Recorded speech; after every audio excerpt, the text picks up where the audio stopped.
Ito ho, klarong-klaro na. Ang tanong dito, kailan ito sasampahan ng demanda para magsimula na yung proseso? Pag-uusapan natin yung mga kapatid, ito hong bubuuin na independent commission na ito. Ano ba poder nito?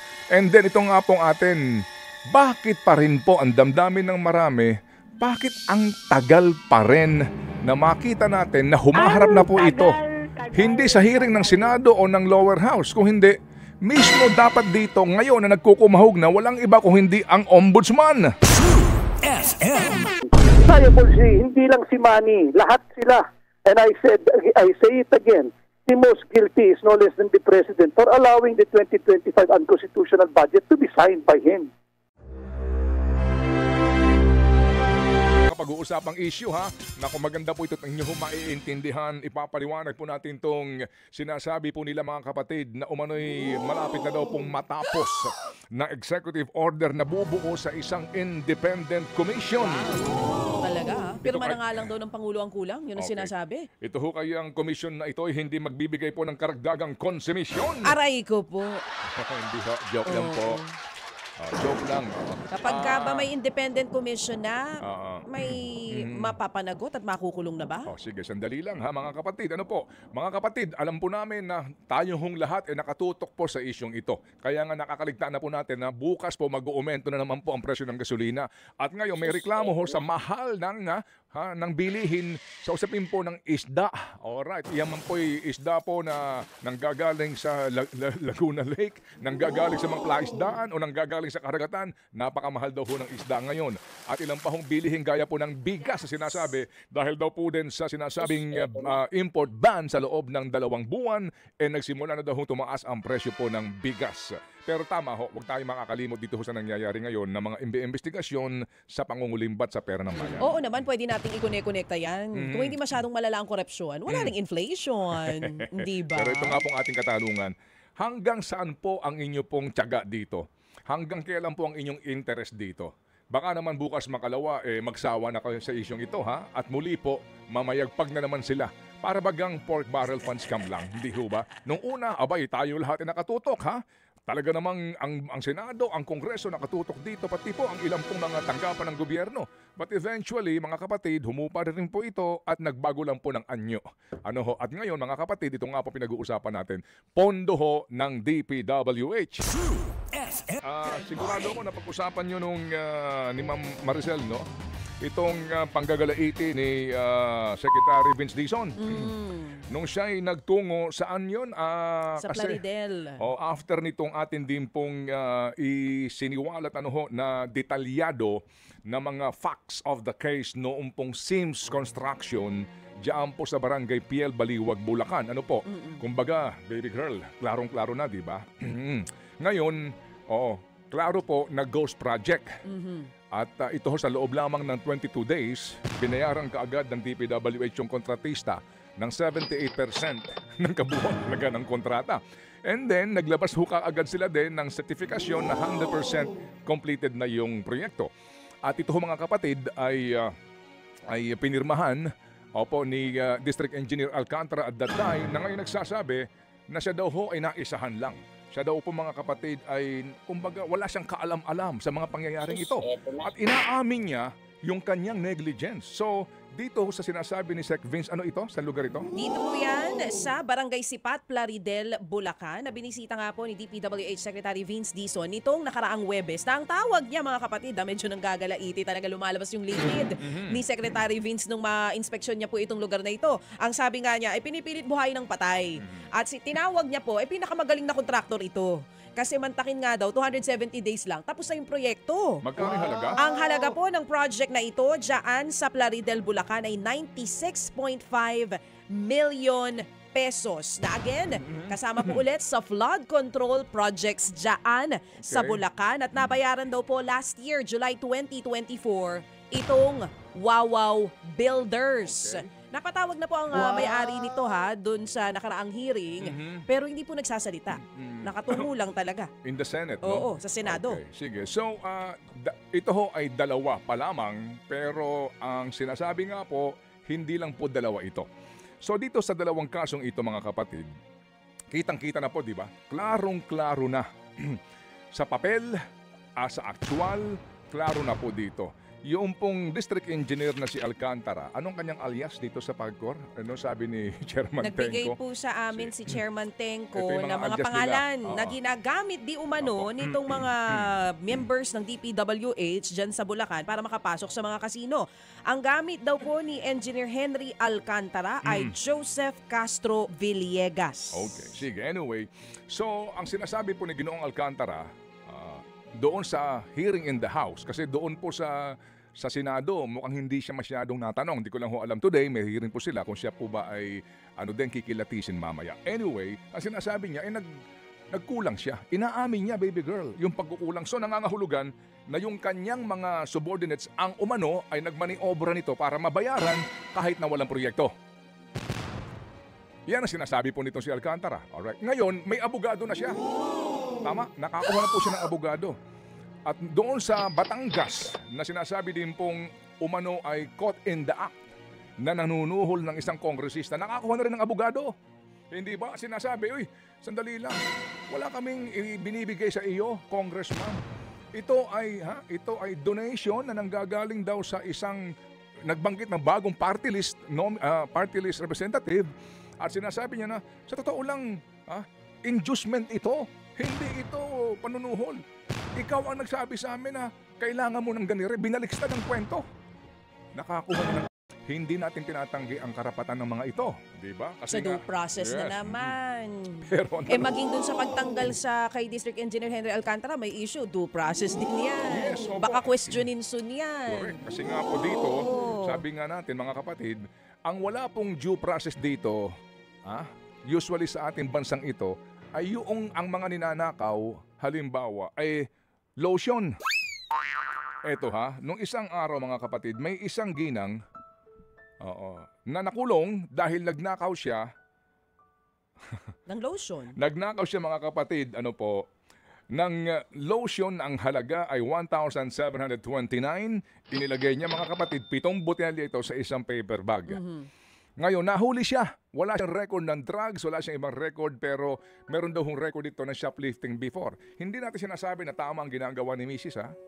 Pero ito mga kapatid, nagnakaw ng lotion, ang sabi niya, ibebenta ko ito kasi yung 4 na anak ko, inabandona sa akin ng asawa ko at nasa nanay ko, meron ditong may sakit at bibili ako ng gamot para sa anak ko. Mali na magnakaw, definitely the end does not justify the means mga kapatid. Pero ito hanggang ngayon, hindi pa nakapagpapiyansa. Kulong kaagad si nanay. Kasi nga daw po, nahulihan siya nung kanya ninakaw na lotion. Yung nagnakaw na manhole, maling-mali yun kasi disgrasyang aabutin dyan ng mga motorista. Pero sabi niya, ninakaw niya yung manhole kasi nga daw po, bebenta niya, pambili din po ng gamot para sa kanyang anak. Maaring pangangatwiran lang yun, pero ito nakakulong din at nakapagpiyansa na. Alright? Ito klarong-klaro na rin ang kanila pong kaso. Pero, kulong ka agad. Ito flood control project. Nakita ko ninyo.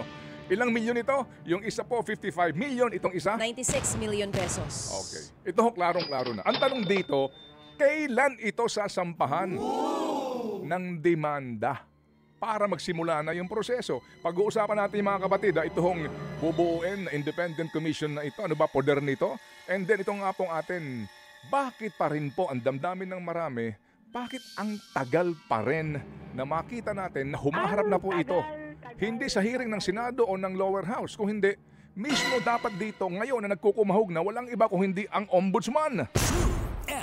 Attorney, ano po ang nakikita nyo po, ano na po ang assessment ninyo sa nakalipas, lalo na dito sa dalawang mga pagdinig ng Senado? Development po, patungkol nga dito po sa mga maanomalyang flood control project.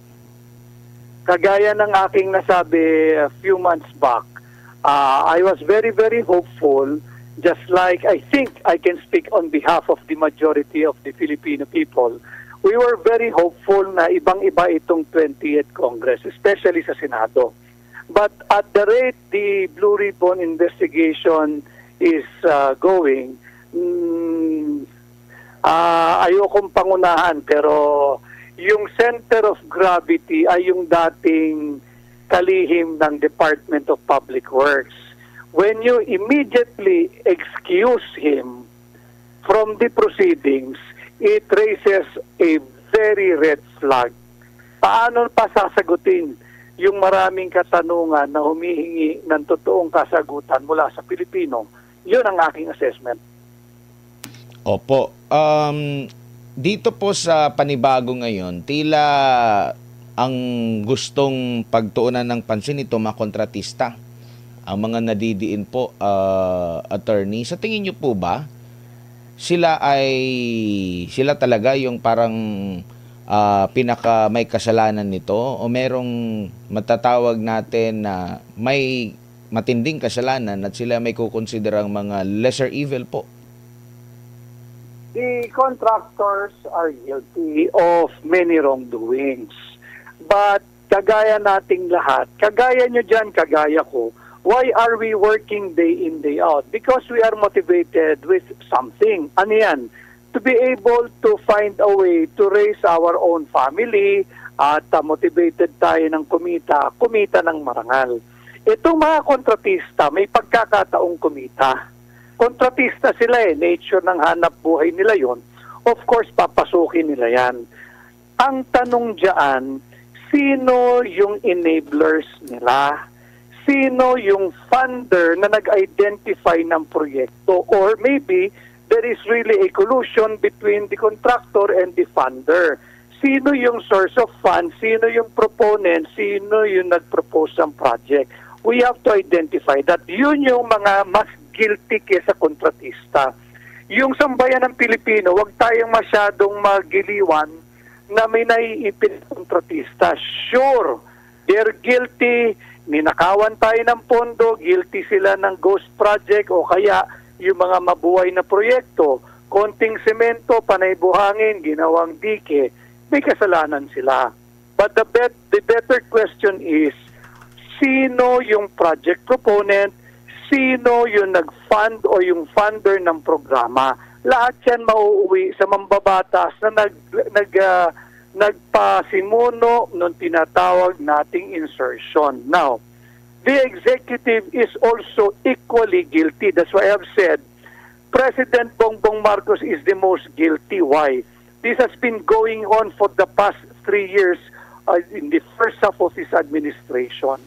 Kung hindi niya nalalaman yan, all the more tayong may problema.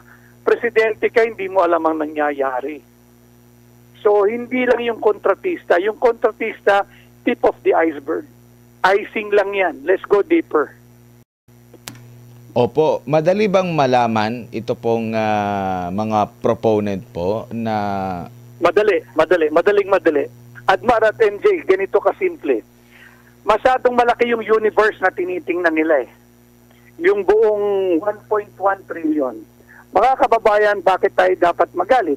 Yung 1.1 trillion for the 2025 6.253 peso trillion budget, that represents 17.6% of our entire 2025 national budget. Yan ang ninanakaw, yung 1.1 trillion.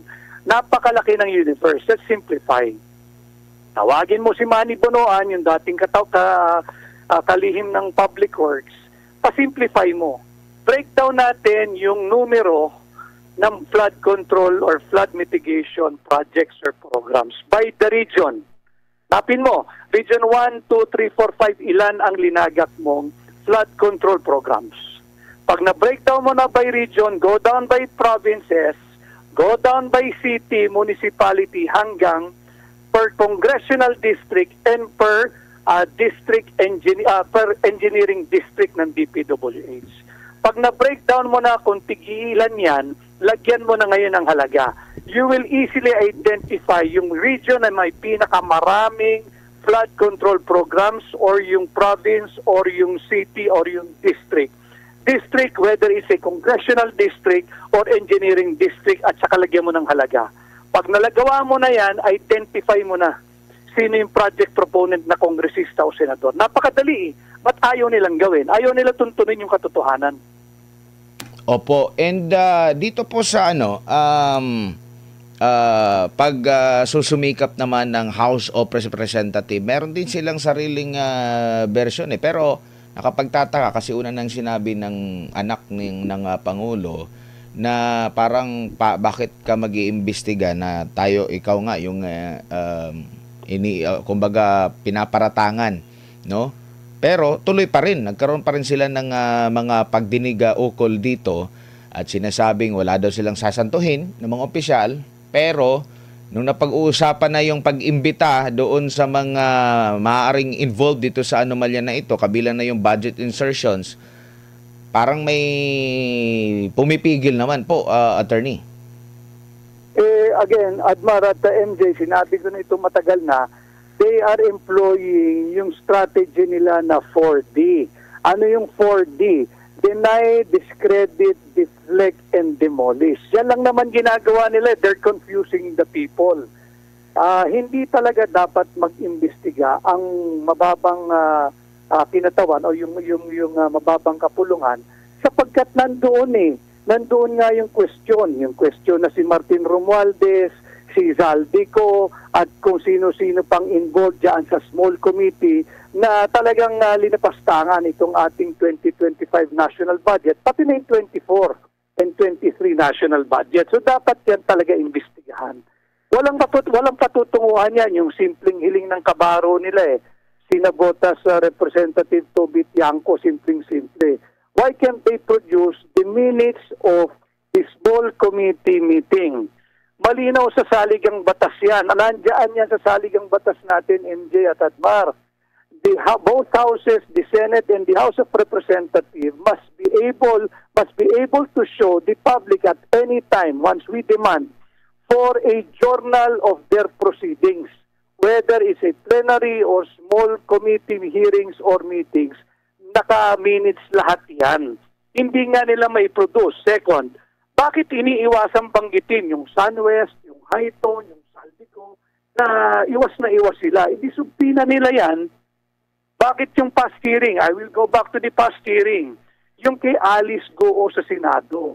Hanggang sa mga naging kaskwela niya nung high school, hanggang elementary yata, tinatanong ganong kasusi, ganong kadetalye. Why don't they ask the same things now dito sa mga nai-involve sa DPWH? Tinanggal mo agad yung central personality, yung dating kalihim ng Public Works. In-excuse nyo agad. You honestly expect the Filipino people to believe na may patutunguhang marangal itong investigasyon na ito? Come on. Huwag nating ganyanin ang Pilipino. Napiperwisyo na nga tayo ng baha, walang patid na baha Pati pa naman investigation, binubudol pa rin tayo. Sir, good evening. Sa MJ po ito. Sinabi po ni Speaker Romualdez sa isang statement ngayong araw, and I quote, I fully support initiatives for independent scrutiny and fair prosecution to ensure that those who betray public trust are held accountable under the law, end of quote. Wala pa namang nilalabas na journal and minutes nung small committee na request po ni Congressman Toby Tiangco. Anong say mo dyan, sir? It's just a press release that was written for him by someone else. Why don't he grant an interview request, halimbawa from you, SMNI, at no holds barred, no script, no filter, live. And then tanungin ninyo siya, and let him answer it na spontaneously, no script, no nothing, live. Pero yung mga press release sa ganyan, walang meaning yan, lip service yan. Ilabas nila yung ating katanungan. Kanino yung makakating kamay na nagpuno ng mga patlang dyan sa 28 patlang or blanco sa Bicameral Conference Committee report ng 2025 na siya naging pundasyon ng ating unconstitutional 2025 national budget. Pagka nasagot niya yan, baka maniwala tayo. Opo. Sir, sa Republic Act 3019, malinaw po yung nakasaad dito yung mga grounds. Undue injury to public interest at gross inexcusable negligence. Meron pang malversation sa paggamit ng pondo. Itong nangyayari ngayon kay dating Public Works Secretary Manny Bonoan, tingin mo, sir, pasok siya dito sa Anti-Graft and Corrupt Practices Act, lalo na yung mga nabanggit dito na gross inexcusable negligence? Let me bring you back to the very same News release by Inquirer.net. Kanila yan. Diba? Nung they're trying to cover up itong mga supply ng proposed 2025 national budget, nagpalabas sila ng PR stunt na nagre-review. Nandun si Ani Bunoan, nandun si Amina Pangandaman, nandun ang Pangulong Marcos, nandun ko sino-sino. And the operative term that they used was that they were thoroughly reviewing the budget. This is now the byproduct of the budget that they have thoroughly reviewed. So supply pa rin 1.1 trillion representing 17.6% of our 2025 unconstitutional budget down the drain, nabaha ng korupsyon. Liable hindi lang si Manny, lahat sila. And I say it again, the most guilty is no less than the President for allowing the 2025 unconstitutional budget to be signed by him. Opo, tsaka sir, hindi pa nga tapos yung issue sa 2025 GAA eh. May mga question pa kayo sa kataas-taasang hukuman, and yet may mga bagong issue na naman sa 2026 NEP na nasilip po ng Public Works. Mismong inamin ni bagong Public Works Secretary Vince Dizon na mismo siya naguguluhan, maraming double entry, may mga tapos ng proyekto pero pinapopondohan pa rin sa 2026. Sa ilalim po yan ng National Expenditure Program, Attorney. Yun ang problema. Not even the newly designated Secretary of DPWH, Vince Dizon, will be able to answer. Vince Dizon will be able to answer all the lingering questions surrounding the 2023, 24, and 25 projects implemented. Why? He is simply 1,000 kilometers away from the action. Dapat ang sumagot niyan si Manny Bunoan. Dapat ang tanongin nila, ipatawag nila yung DBM Secretary Pangandaman. Ngayon, pwede rin nila ipatawag ang NEDA Secretary, si Secretary RC Balisacan. Tanongin nila, ito bang mga insertion na ito ay kasama sa pinag-usapan ninyo sa DBCC? Ito ba'y kasama sa NEP? Bakit? Yung mga programang sa tingin natin ay makakapag-angat ng ating ekonomiya, dumadaan yan sa DBCC. Masusing pinag-aaralan yan ng NEDA. Pasimplihin natin ang investigation at Marat MJ. Madali lang yan kung gusto na talaga nilang katotohanan. Patawag mo yung NEDA. For example, of the 10 flood control projects, ito ba'y dumaan sa inyo? Pag hindi, next, okay, hindi pala dumaan sa inyo, hindi galing sa NEP yan. Sinong proponent yan? Matutumbok natin kung gusto lang. Pero ang problema, iba na direksyon Opo, lalo pa ngayon, Attorney, na may binanggit rin kanina si Congressman Ungab na mistulang yung mga inutang natin na pondo para sa big ticket projects. Ang iba para doon sa flood control ay hindi pala napunta doon sa mga proyektong nakalaan. Dahil sabi dito, mula sa halos 27 billion na nakalaan para sa 2025, 9 billion lang yung naiwan para sa mga projects sa ilalim po ng ODA, yung Official Development Assistance Funding. At noong 2024, Attorney Vic, halos zero daw ang inilaan na pondo para sa mga malalaking proyekto na ito na alam naman natin, itong mga big ticket projects, may malaking epekto yan sa mga problema natin sa pagbaha. Matagal na namin sinasabi yan, ikaw Congressman Sidungab. Walang nakikinig, walang pumapansin, ilan lamang. At tama si Congressman Sidungab, hindi lamang ito big ticket projects. Utang ito Utang ito, mayroon tayong counterpart. Binaklas natin, inilipat natin saan? Diyan sa AKAP, diyan sa AIX, diyan sa ayuda, kung ano naman tawag nila. MJ at Admar, mga kababayan, nakailang na tayo after election. Meron ba kayo nakita nagpapapila uli ng AKAP at AIX? Diba sabi nila year-round dyan at sustainable daw yung proyektong yan? Vote buying lang yan O ngayon, nasaan yung pera? Kawawa tayong Pilipino. Kaya kailangan tayong magsalita, magalit at talaga namang ikondena natin itong nangyayaring ito. Kawawa tayo Pagka umulan ng kaunti, nagdedeklara ng walang pasok. Pati edukasyon ng mga mag-aaral, whether private or public, apektado na So ganito kalala ang problema. Yung social cost nito in terms of peso value at yung social impact nito all the way hanggang education ng ating mga kabataan, tinatamaan na. It's time that we have to stand up and speak up against this talagang grabing korupsyon. So tingin niyo po ba, Attorney Vic, itong issue na to, syempre, may mga issue naman po na agad nagda-die down, isang linggo, wala na agad sa public attention. Pero itong issue sa flood control at ang katakot-takot na mga perang involved, by the trillions na po ang threshold ngayon ng korupsyon sa Pilipinas, tingin mo malilibutan agad ito ng taong bayan? Hindi ito malilimutan at hindi rin natin dapat hayaan na mag-terminate agad-agad itong hearing ng Blue Ribbon. Bakit ko sinasabi ito? Yung kay Alice Goo nga na hearing tumagal ng gaano katagal yan? 6 na buwan? 6 na buwan. Mayor ng isang munisipyo, maliit na munisipyo, ang pinag-uusapan, pogo, money laundering, ito trilyon. May mga namatay dahil sa baha. Yung kasangkapan, gamit pang trabaho na nasisira. Yung kabataan, yung edukasyon ng ating kabataan na apektuhan. Hindi pumapasok dahil nagdedeklara ng walang pasok kahit hindi naman dapat magdeklara ng walang pasok. Hindi dapat lagyan ng timeline itong Blue Ribbon. I'm not saying that the Blue Ribbon have declared a timeline. No. But what I'm saying is, what I'm trying to preempt here is, after 5-10 hearings terminated, ang lala nitong problemang ito. And then, yung act of resignation, hindi dapat yun dahilan para malegally excuse sa isang proceeding kagaya ng Blue Hearing ang dating kinatawan ng Public Works.